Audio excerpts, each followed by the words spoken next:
So hi guys, welcome back to the channel. नमस्कार मित्रों, कैसे हैं आप सभी लोग। तो आज के इस नए वीडियो में आप सभी लोगों का बहुत बहुत स्वागत है। और आज के इस नए वीडियो के अंदर मैं एक और आचार्य जी के वीडियो के ऊपर रिएक्शन करूंगा। और ये नया ही वीडियो है, लेटेस्ट वीडियो है। इसका टॉपिक है इंट्रोवर्ट होने के कारण दिक्कतें। ओके, सो मैंने भी अभी तक ये नहीं देखा, तो चलिए जल्दी से शुरू करते हैं। प्रणाम आचार्य जी।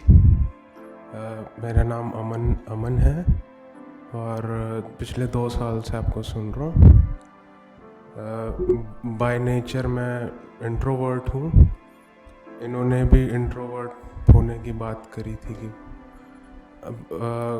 काफ़ी लंबे समय से इंट्रोवर्ट ही रहा हूँ।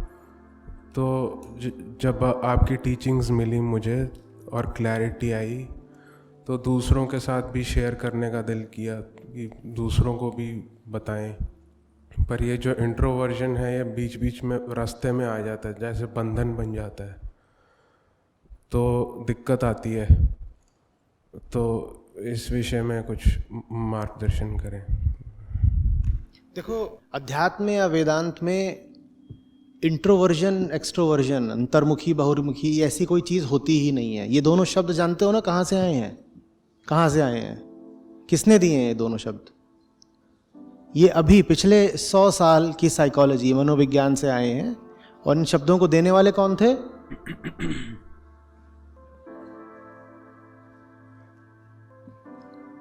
पता करके आइएगा किसने दिए हैं शब्द।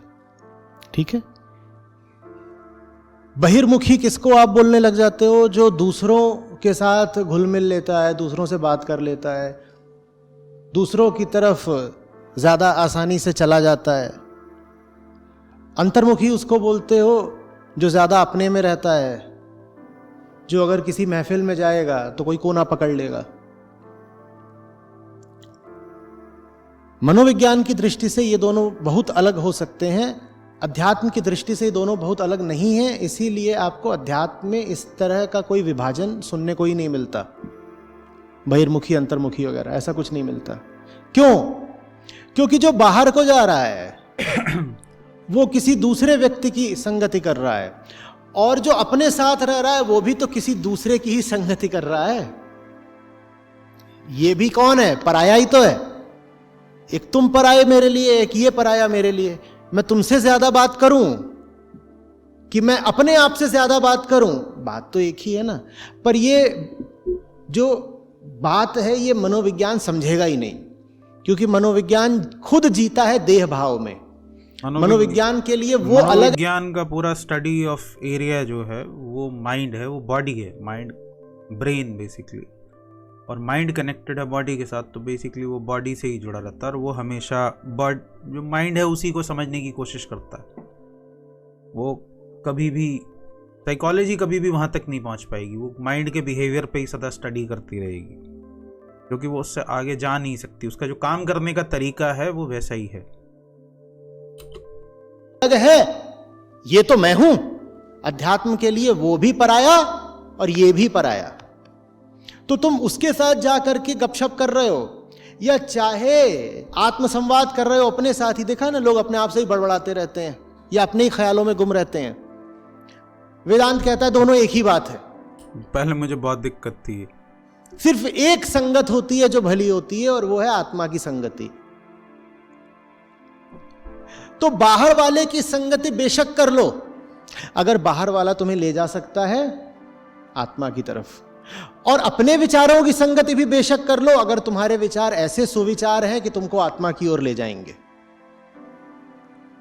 अगर कुछ है जो तुम्हें सच्चाई तक ले जाता है, तो वो बाहर मिले कि भीतर मिले, जहां भी मिले उसको ले लो। और जो कुछ भी तुम्हें सच्चाई तक, शांति तक नहीं ले जा रहा, वो चाहे यहां से उठता हो चाहे किसी और से आता हो, बराबर का व्यर्थ है ना। उससे फर्क बात क्या समझ पड़ता में आ है? रही है? और इंट्रोवर्ट होने की प्रॉब्लम मैं समझता हूँ, क्योंकि मैं खुद काफ़ी समय तक इंट्रोवर्ट रहा हूँ, रिजर्व रहा हूँ। अभी आपको शायद मुझे यूट्यूब पर देखकर ऐसा ना लगे कि भाई ये आदमी भी इंट्रोवर्ट रहा होगा, लेकिन मैं काफ़ी इंट्रोवर्ट रहा हूँ। मुझे किसी से बात, और ऐसा नहीं कि क्या बोलते हैं दुख की वजह से किसी इंट्रोवर्ट, नहीं, मुझे किसी से बात करने में कोई दिलचस्पी पैदा नहीं होती थी। मुझे यही पसंद आता था कि एक कोना पकड़ लो और उसमें बैठ जाओ बस जाके। और ऐसा नहीं कि मैं बैठ के कुछ किताबें पढ़ता था या कुछ करता था, नहीं, बस बैठा रहता था। मुझे किसी से बात करने में, मुझे हालांकि किसी ने कभी मुझे ना कोई चाइल्डहुड ट्रॉमा की प्रॉब्लम है, ना मुझे किसी ने सताया है, ना मेरे साथ ऐसा कोई कांड हुआ है कभी कि मुझे किसी ने स्कूल में या कॉलेज में परेशान किया हो, ऐसा कुछ भी नहीं हुआ। लेकिन मुझे बस किसी से बात करने का कोई शौक़ नहीं था, मतलब इंटरेस्ट ही पैदा नहीं होता था। मुझे ये ना चीज़ बड़ी बोझिल लगती थी, ये बड़ा बोझ लगता था कि मैं मुंह खोलूँ और कुछ बोलूँ। ये अब मैंने बहुत बाद में इस चीज़ को तय किया कि नहीं, ये चीज़ बदलना चाहिए, क्योंकि जॉब में आने के बाद आप मुंह नहीं खोलोगे तो दिक्कत आपको ही होगी। आपको कम्युनिकेट करना पड़ता है ना, ऐसा नहीं कि लड़ना है किसी से, बट कम्युनिकेट करना पड़ता है, अपनी बात दूसरों को बतानी पड़ती है, दूसरों की समझनी पड़ती है और रिप्लाई भी देना पड़ता है, उसका फीडबैक देना पड़ता है। तो वहाँ पर ये वो चीज़ बहुत काम में आती है। तो अगर आप इस टाइप के रहे हैं कि आप इंट्रोवर्ट हैं, रिजर्व रहे हैं, तो बाहर आपको प्रॉब्लम आएगी। आपको इससे आपके स्पिरिचुअल जर्नी में कोई प्रॉब्लम नहीं आने वाली। इनफैक्ट ये चीज़ आपको स्पिरिचुअली बड़ी हेल्प करती है। आप कम से कम बोलें, आप जितना कम बोलेंगे उतना ज़्यादा आप ऑब्जर्व कर पाएंगे अपने माइंड को, बाहर भी, माइंड के बाहर भी और माइंड के अंदर भी, मतलब बाहर की दुनिया में भी और अंदर की दुनिया में भी। आप जितना कम बोलेंगे उतना आसानी होती है ऑब्जर्व करने में। चलो, बात आ रही है समझ में? ये बड़ी बहस चलती है जिसमें अक्सर माना जाता है कि जो लोग अंतर्मुखी होते हैं उनमें ज्यादा गहराई होती है, उनमें ज्यादा सृजनात्मकता होती है, वगैरह वगैरह। और हाँ, जो ये है, इंट्रोवर्ट्स होते हैं उन्हें हाँ, ये होता है कभी जो डिप्रेशन में होते हैं वो भी इंट्रोवर्ट हो जाते हैं, या जो एंजाइटी से भरे रहते हैं वो भी इंट्रोवर्ट हो जाते हैं। तो ज़रूरी नहीं है कि ऐसा हो कि इंट्रोवर्ट होने वाला कोई बहुत ही महान आदमी है, बड़ा टैलेंटेड आदमी है। ये बस सोसाइटी का ऐसा सोचना है। जैसे पुराना एक नोशन है ना हमारी इंडियन सोसाइटी का, कि जो लोग चश्मा लगाते हैं वो बड़े पढ़ाकू होते हैं। नहीं, ऐसा बिल्कुल भी ज़रूरी नहीं है। हो सकता है बंदे की आँख ही ख़राब हो बचपन से, ज़रूरी नहीं है पढ़ पढ़ के आँख ख़राब हुई है। और पहले ज़माने में जो आँख ख़राब हो जाती थी वो इसलिए क्योंकि बिजली वगैरह थी नहीं, तो उनको कम रोशनी में पढ़ना पड़ता था। तो कम रोशनी में पढ़ने की वजह से लोग लैंप में पढ़ते थे, लैंप की रोशनी में पढ़ते थे, दिए की रोशनी में पढ़ते थे, डिबिया आती थी हमारे गांव में, डिबिया की रोशनी में पढ़ते थे। तो उसकी वजह से उनकी आंखें ख़राब हो जाती थी कम रोशनी में पढ़ने की वजह से, इसलिए चश्मे वगैरह लग जाते थे। तो ये नोशन बन गया कि पढ़ने वाला आदमी की तो आंखें ज़रूर ख़राब होती हैं, लेकिन ऐसा ज़रूरी नहीं है। अब के टाइम पे तो न्यूट्रिशन की वजह से भी, न्यूट्रिशन की कमी की वजह से, या पैदाइशी कोई प्रॉब्लम हो सकती है, बर्थ से ही कोई प्रॉब्लम हो सकती है कि आपकी आंखें ख़राब हो जाएं। जैसे मेरे मतलब मेरे रिलेशन में कई ऐसे बच्चे हैं, मेरे कज़न ब्रदर हैं जिनकी आंखें बचपन से ही ख़राब हैं, लेकिन वो पढ़ाई में बहुत ज़्यादा अच्छे नहीं हैं। तो ऐसा ज़रूरी नहीं है। अच्छा लगता है, कहते चलो कहीं जाते हैं दावत वगैरह में, वहाँ तो कोई हमें ज़्यादा सम्मान मिलता नहीं, पूछता नहीं, क्योंकि हम दुबक जाते हैं इधर उधर। पर हमको ये तो मिला कि जो इंट्रोवर्ट होता है वो ज़्यादा गहरा आदमी होता है। ऐसा कुछ नहीं, दोनों बराबर के हैं। वेदांत तो बताता है कि ये जगत तुम्हारा अब ये हो क्या रहा है, सिंपल सी बात अगर बताऊं तो किसी भी चीज़ को अपनी ईगो का सेंटर मत बना लो। अगर ईगो, ये इस चीज़ को भी अपना ईगो बनाया जा सकता है कि देखो मैं इंट्रोवर्ट हूँ, और इसे अपने अहंकार को पोषित करने के लिए इस्तेमाल किया जा सकता है। अध्यात्म किसी भी चीज़ में सावधान रहने के लिए कहता है, सावधान रहना, मन से सावधान रहना। मन किसी भी चीज़ को अपना ईगो सेंटर बना सकता है, वो किसी भी चीज़ से अपने आप को पोषित कर सकता है, चाहे वो ये इंट्रोवर्ट वाली बात ही क्यों ना हो। प्रक्षेपण मात्र है। जैसे कि तुम अपना ही प्रतिबिंब देखते हो दर्पण में, जगत ऐसा है। तो तुम अगर बाहर वाले से भी बात कर रहे हो तो अपने से ही बात कर रहे हो। हाँ, तुम अब किसी को सही सवाल उठ सकता है कि फिर इंट्रोवर्ट अच्छे होते हैं या एक्सट्रोवर्ट अच्छे हो सकते हैं, किसी को ये कंफ्यूजन आ सकता है। कायदे में अगर आप देखोगे तो ना इंट्रोवर्ट अच्छे होते हैं ना एक्सट्रोवर्ट अच्छे होते हैं। एक ही आदमी के अंदर ये दोनों क्वालिटीज छुपी होती हैं, इंट्रोवर्ट भी एक्सट्रोवर्ट भी। सो एक समय होता है जब आपको चुप रहना चाहिए, इंट्रोवर्ट हो जाना चाहिए। एक समय आता है जब आपको बोलना चाहिए, आपको एक्सट्रोवर्ट हो जाना चाहिए। आपको इन दोनों क्वालिटी का मिक्सचर बनना पड़ेगा। इन दोनों क्वालिटी को अपने अंदर पोषित करना पड़ेगा, पालना पड़ेगा, इन्हें ग्रो करना पड़ेगा और इस चीज़ की अंडरस्टैंडिंग पैदा करनी पड़ेगी, इस चीज़ का बोध पैदा करना पड़ेगा कि कब मुझे मुंह खोल के बोलना है और कब मुझे अपने मुंह को चुप रखना है। ना ही आपको सदा इंट्रोवर्ट बने रहना है, ना ही सदा एक्सट्रोवर्ट बने रहना है। ना ज्यादा बोलने वाला आदमी बाहर काम का है, ना ज्यादा चुप रहने वाला आदमी बाहर काम का है। सम्यक, जो समय आने पे बोलता भी है और जो समय आने पे चुप भी हो जाता है। आईने में बात करे जा रहे हो तो किससे बात कर रहे हो? खुद से ही बात कर रहे हो। अब आईने में ना बात करो, किसी भी दिशा में मुंह करके बड़बड़ाने लग जाओ, कहो कि स्वयं से बात कर रहा हूं। और एक और प्रॉब्लम बता देता हूं, जो लोग खुद से बातें करते हैं ना, उनकी प्रॉब्लम क्या होती है? ज़्यादातर इंट्रोवर्ट लोग ही खुद से बात करते हैं। उसकी वजह सीधी सी ये होती है कि जहां बोलना चाहिए, जिस आदमी के सामने बोलना चाहिए था, जब बोलने का समय था, तब तो वो रह जाते हैं चुप, और फिर वो बात अंदर के अंदर दबी रह जाती है। शायद वो गुस्सा हो सकता था, शायद वो डिसअपॉइंटमेंट हो सकती थी, या वो खुशी के मारे कुछ बोलना चाहते थे, किसी भी तरह के इमोशन की वजह से वो बोलना चाह रहे थे। लेकिन जिस आदमी के सामने बोलना चाहा था वहाँ तो बोल नहीं पाए, लेकिन अकेले में फिर वो जो दबी हुई ऊर्जा है वो बाहर निकलती है, वो एक्सप्रेस करना चाहती है अपने आप को। तो क्योंकि किसी और के सामने बोलने की तो हिम्मत होती नहीं, या तो डर के मारे, ज़्यादातर तो डर के मारे। अब वो डर, हो सकता है आप किसी लड़की को पसंद करते हो लेकिन उसके सामने बोल ना पा रहे हो, या फिर कोई आपका बॉस हो सकता है जिसके सामने आप बोलना चाहते हो लेकिन आपकी जवाब देने की हिम्मत नहीं है क्योंकि नौकरी जाएगी। तो ज़्यादातर ये डर का केस ही होता है, लेकिन वो डर दबा का दबा रह जाता है, तो वो अकेले में एक्सप्रेस होता है। और ऐसे लोग खुद से ही बड़बड़ाने लगते हैं, खुद से ही बात करने लगते हैं, क्योंकि किसी और के सामने, दूसरे के सामने बोलने की उनकी हिम्मत नहीं होती। उन्होंने कभी अपने आप को एक्सप्रेस करना सीखा नहीं, इसलिए बहुत ज़रूरी होता है। एक अंतर संवाद है वो, तो वो भी वही बराबर की बात है। जो इधर है वही उधर है, जो भीतर है वही बाहर है, और दोनों माया है। भीतर की माया ही बाहर जगत बनकर प्रकट हो जाती है। तो तुम अपने ख्यालों में गुम रहो, चाहे दुनिया में मगन रहो, अंतर कहां है? अंतर जिसमें होता है वो एक तीसरा आदमी है।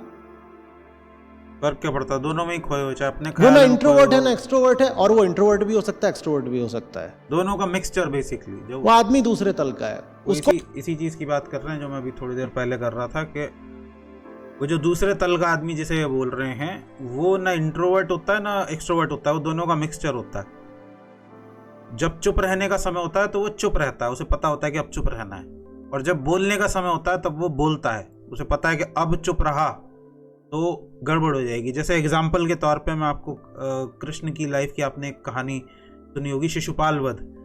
शिशुपाल वध में क्या हुआ था? कृष्ण ने 100 गालियां सुनी थी। ऐसा कहते हैं कि कृष्ण ने वचन दिया था, बट मेरे लिए उस कहानी का मतलब कुछ और है। मेरे लिए कहानी का मतलब है कि 100 गालियां एक हद थी।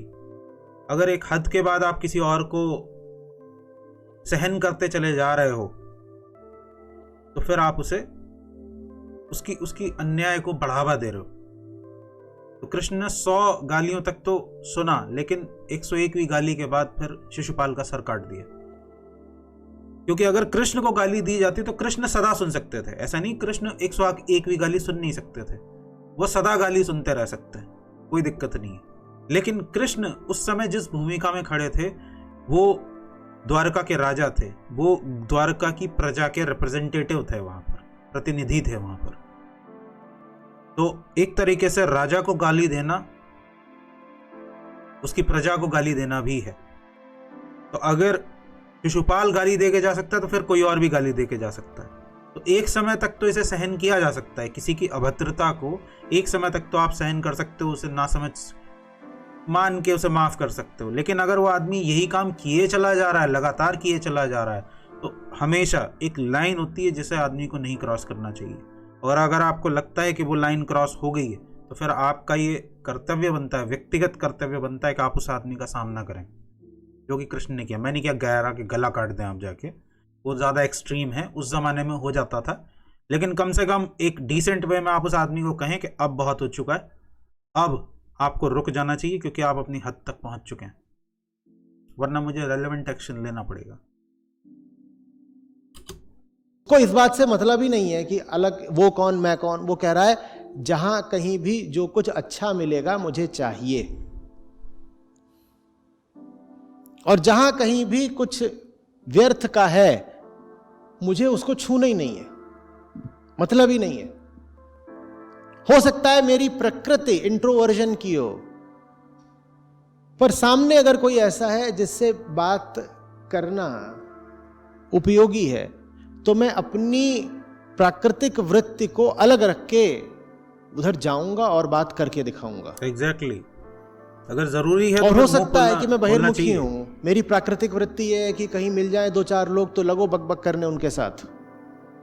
लेकिन अगर मुझे समझ में आ गया है कि उनके साथ बकबक करना मेरे लिए घातक है तो मैं अपनी वृत्ति को दबा दूंगा, मैं उनके निकट नहीं जाऊंगा। ये तीसरा आदमी है, हमें ऐसा आदमी चाहिए, तीसरा जो डिसाइड कर सके कब कुछ आ रही बोलना बात है, समझ में? कब चुप रहना है।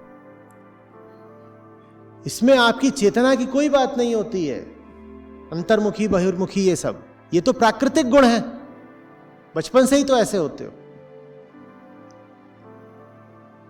बचपन से मैं भी यही हूं, इंट्रोवर्ट। मुझे यहां मत बैठाओ, वहां कहीं बैठा दो, मैं किसी से कोई बात ही नहीं करूंगा, 6 घंटे चुपचाप बैठा रहूंगा। लेकिन जब जरूरत है तो बोल रहा हूं, जब जरूरत नहीं होगी तो काय को बोलना। चुप हो जाओ भाई। आदमी चाहिए जो अपनी हर वृत्ति के खिलाफ जा सके, चाहे वो इंट्रोवर्जन की वृत्ति हो चाहे एक्सट्रोवर्जन की। इसको अपनी पहचान मत बना लेना।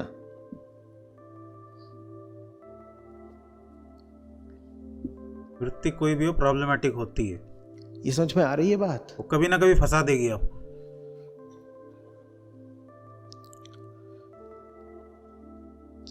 कार्ल यंग ने इस पे काफी काम करा है, कार्ल यूंग, ठीक है, दो ही हो सकते उपयोगी हैं। भी है काम।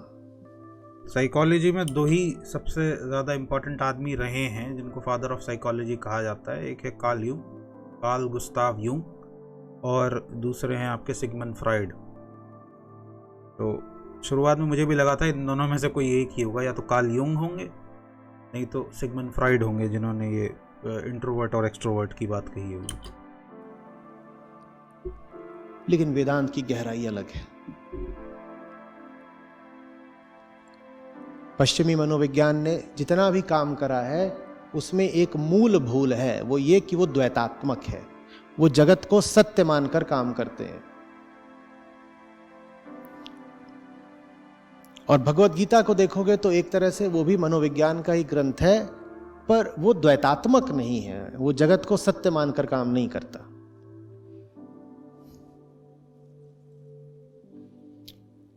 पश्चिम को ये कभी ख्याल ही नहीं आया, ये बात सपने में भी नहीं सूझी पश्चिम को कि ऐसा हो सकता है कि ये सब कुछ जो दिख रहा है ये बस एक अनुभव मात्र हो, सत्य न हो। क्या आवश्यक है कि जो कुछ भी आपको अनुभूत होता हो वो सत्य ही हो? बोलिए। पश्चिम ने कहा नहीं, अगर मुझे अनुभव हो रहा है तो सत्य ही होगा, अगर मुझे ये दीवार दिख रही है तो ये सत्य होगी। भारत एक कदम आगे गया, भारत ने कहा नहीं, मैं सवाल उठाना चाहता हूं, मुझे कैसे पता कि जो कुछ मुझे दिख रहा है वो सत्य है? ऐसा भी तो हो सकता है कि वो मात्र। वेस्ट की फिलॉसफी में और साइकोलॉजी में यही प्रॉब्लम रही है कि वो ये मान के चलता है कि जो मैं देख रहा हूँ वही ठीक है, वही सत्य है। वो मैं पे कभी सवाल ही नहीं उठाते कि हो सकता है कि जो एक्सपीरियंस करने वाला उसी के साथ तो कोई गड़बड़ नहीं है, उसी की वजह से तो ये प्रॉब्लम नहीं हो रही। वो हमेशा इस मैं को ही किसी ना किसी तरीके से सेटिस्फाई करने में लगे रहते हैं, एक्सपीरियंसर को सेटिस्फाई करने में लगे रहते हैं। उन्हें ये समझ में ही नहीं आती बात कि इसका स्वभाव ही नहीं है सेटिस्फाई होना। तुम कितनी ही तरीके से इसे प्लीज क्यों ना करो, ये कभी सेटिस्फाई होगा नहीं, चाहे कुछ भी क्यों ना करो। मात्र मेरा अनुभव हो। सपना भी तो दिखता है, सपना दिखता नहीं क्या? और जब सपना दिख रहा होता है तब यही लगता है कि सत्य है, पर क्या वो सत्य होता है? नहीं होता ना। तो क्या पता कि ये जो जागृत अवस्था का संसार है ये भी स्वप्नवत ही हो। भारत ने ये प्रश्न करा है, पाश्चात्य मनोविज्ञान ने ये प्रश्न कभी भी नहीं करा। वो कहते हैं दिखता है तो होता है, और वहीं पे फिर बात फंस जाती है। क्योंकि जब आप कहते हो कि जो मुझे दिख रहा है वो सत्य है, तो वहां पर आपने सत्य से भी ऊपर किसको बैठा दिया? अपने आप को। आप कह रहे हो मुझे दिख रहा है, इससे प्रमाणित होता है कि सत्य है, तो इसमें आपने सत्य से भी ऊपर किसको बैठा दिया है? स्वयं को। तो ये बात गहरे अहंकार की हो गई, और जहां अहंकार है वहां दुख है। आई बात समझ में? तो इस तरह की चीजों को अपने पीछे छोड़ो कि मैं तो इंट्रोवर्ट हूं, जो अपने कर्तव्य का पालन करो। कोई भरोसा नहीं कि प्राकृतिक दृष्टि से स्वयं कृष्ण भी क्या रहे हो, क्या भरोसा? हो सकता है वो भी इंट्रोवर्ट ही रहे हो, क्योंकि प्रकृति के गुण तो सब में होते हैं। ठीक वैसे जैसे 2 हाथ होते हैं, 2 आंखें होती हैं, कृष्ण के भी थे ना ये सब, तो वैसे ही प्रकृति के अन्य गुण भी उसमें थे। क्या पता उनमें भी अंतर्मुखी होने का गुण रहा हो। युद्ध के समय पे गीता बोली, गुण माने एट्रीब्यूट, गुण माने अच्छाई नहीं। अध्यात्म में गुण का अर्थ होता है बस एट्रीब्यूट। गुण दोष एक ही बात होते हैं अध्यात्म में, गुण और दोष, गुण और दोष एक ही हैं। आपकी सामान्य भाषा में गुण का मतलब होता है वर्च्यू, अच्छाई। अध्यात्म में गुण का मतलब अच्छाई नहीं होता।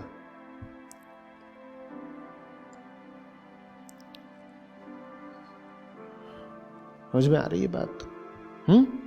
तो ये सब बातें छोड़ दो। ये जैसे किसी को कद मिल गया है एक तरह का, वैसे ही किसी को एक मानसिक रुझान मिल गया है कि बहिर्मुखी हूं।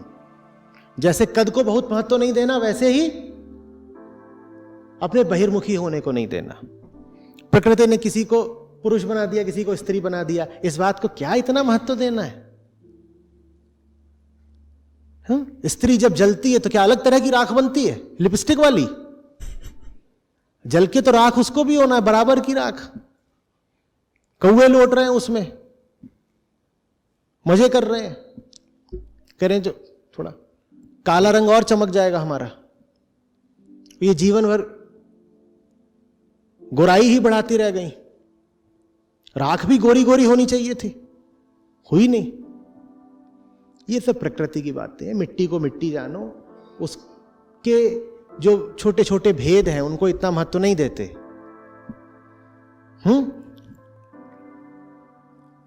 व्यक्ति का मूल्यांकन उसके प्राकृतिक गुण दोषों के आधार पर नहीं, उसकी चेतना के आधार पर करो। और कुछ मत देखो उसमें, जात न पूछो साधु की, कुछ भी मत देखो। मत देखो कहां से आ रहा है, मत देखो क्या उम्र है, क्या लिंग है, धर्म, जाति, पृष्ठभूमि, कुछ मत देखो, बस चेतना देखो। आ रही बात समझ में?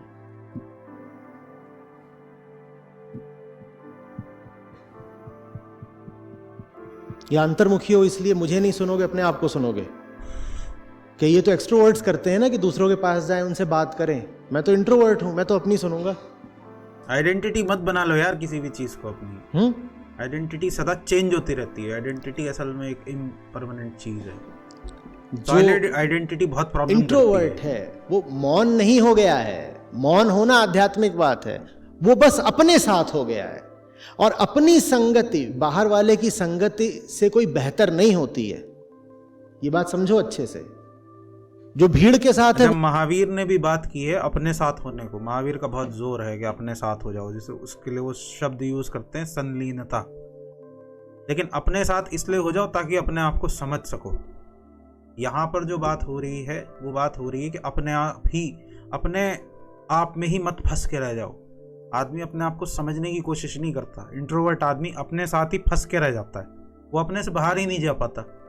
मन में इतना फंस जाता है अपने कि उसे वही सपनों की दुनिया अच्छी लगने लगती है अपनी, क्योंकि वो बाहर तो जा नहीं पा रहा। तो वो क्या करने लगता है, अपने ही माइंड में अपनी एक इमेजिनरी दुनिया क्रिएट करने लगता है, अपनी कल्पनाओं की दुनिया बनाने लगता है, और फिर वही उसे अच्छी भी लगने लगती है।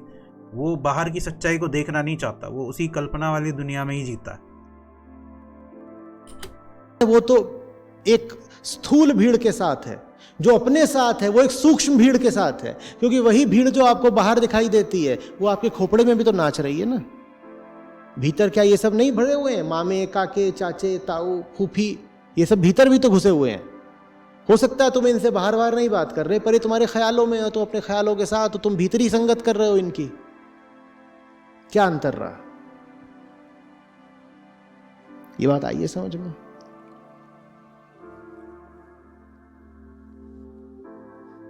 कोई फर्क पड़ता है हॉल में जाकर के मूवी देख रहे हो 500 लोगों के साथ, या कुछ दिन ठहर करके घर में अकेले देख रहे हो ओटीटी पर?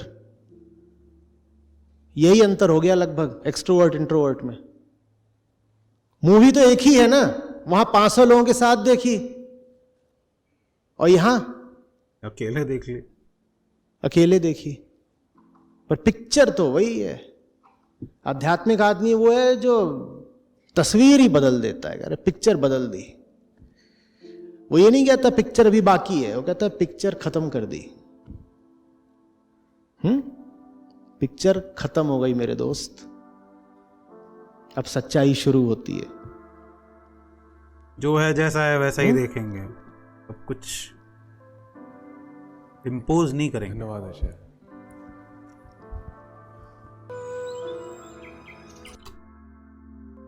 चलो हाँ, ये बहुत पुरानी प्रॉब्लम है सोसाइटी की, इंट्रोवर्ट और एक्सट्रोवर्ट की, बट इस पूरे वीडियो का जो सार है वो यही है। इतना आपको समझना है, इतना समझने की बस कोशिश करनी है कि ना इंट्रोवर्ट अच्छा होता है ना एक्सट्रोवर्ट अच्छा होता है।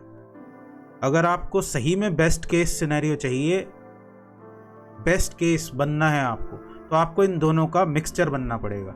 ये दोनों क्वालिटी आपके अंदर होनी चाहिए, और ये दोनों क्वालिटी आती हैं अगेन बोध की वजह से, विवेक की वजह से। आपको ये पहचानना पड़ेगा कि कब मुझे इंट्रोवर्ट हो जाना है, कब मुझे एक्सट्रोवर्ट हो जाना है, कब मुझे चुप रहना है और कब चुप रहना ठीक नहीं है। किस स्थिति में बोलना पड़ेगा तो उस स्थिति में बोलना है, तभी आप इस इंट्रोवर्ट और एक्सट्रोवर्ट के चक्कर से बाहर आ पाएंगे। एक जो रेलेवेंट आदमी होता है ना, सही प्रैक्टिकल आदमी होता है, सही आदमी जिसे कहता हूं, सही आदमी ये जानता है कि कब मुझे बोलना है, तो जब बोलना चाहिए वो बोलता है, और जब चुप रहना चाहिए वो चुप भी रहता है। वो हमेशा ही बीच में बड़बड़ नहीं करता रहता और हमेशा ही चुप खड़ा हुआ सुनता नहीं रहता। ये दोनों ही चीजें खतरनाक होती हैं। ना ही तो आपको शिशुपाल की तरह सदा बोलते रहना चाहिए, और ना ही आपको सदा भीष्म पितामह की तरह चुप खड़े रहना चाहिए कि सामने अन्याय हो रहा है और आप चुपचाप खड़े हुए देख रहे हैं, क्योंकि आपने एक प्रण लिया हुआ है। अंत में उस प्रण का परिणाम क्या हुआ? इतना बड़ा भयंकर युद्ध हो गया, और जिस लड़ाई से वो बचने की कोशिश कर रहे थे वो जिंदगी भर हस्तिनापुर को बाहर की लड़ाइयों से बचाने की कोशिश करते रहे, लेकिन जिस लड़ाई से वो बचने की कोशिश कर रहे थे, अंत में वही लड़ाई अंत में उस लड़ाई तक वो पहुंच ही गए। भले ही वो बाहर से बचाने की कोशिश कर रहे थे, बाहर से तो कोई लड़ने आया नहीं, लेकिन वही लड़ाई उनके आपस में ही, घर वालों में ही होगी। तो यही होता है, अगर आप सही समय पर नहीं बोलोगे तो अंत में ऐसा घमासान होगा जिसमें दूसरा तो बर्बाद होगा ही होगा, आप भी बर्बाद होगे। इसलिए आपके अंदर ये विवेक होना, ये बोध होना बहुत ज़रूरी है, ये अंडरस्टैंडिंग होनी बहुत ज़रूरी है कि कब बोलना है और कब चुप रहना है। चलिए इसी के साथ अब मैं इस वीडियो को यहीं पर एंड करता हूँ। उम्मीद करता हूँ कि आप लोगों को वीडियो पसंद आई होगी। अगर आप लोगों को ये वीडियो पसंद आई है तो इसे लाइक कीजिए, अपने दोस्तों के साथ शेयर कीजिए, और अगर आप लोगों ने अभी तक हमारे चैनल को सब्सक्राइब नहीं किया है तो चैनल को सब्सक्राइब ज़रूर कर लीजिए। साथ ही साथ बेल आइकन प्रेस करना बिल्कुल मत भूलिएगा, ताकि जब भी हम वीडियो अपलोड करें, जब भी मैं वीडियो अपलोड करूं, आप लोगों तक नोटिफिकेशन ज़रूर पहुंचे। मैं चलता हूं, मैं मिलूंगा आप लोगों से अगले वीडियो में। Thank you so much for watching and I will see you next time. Bye bye.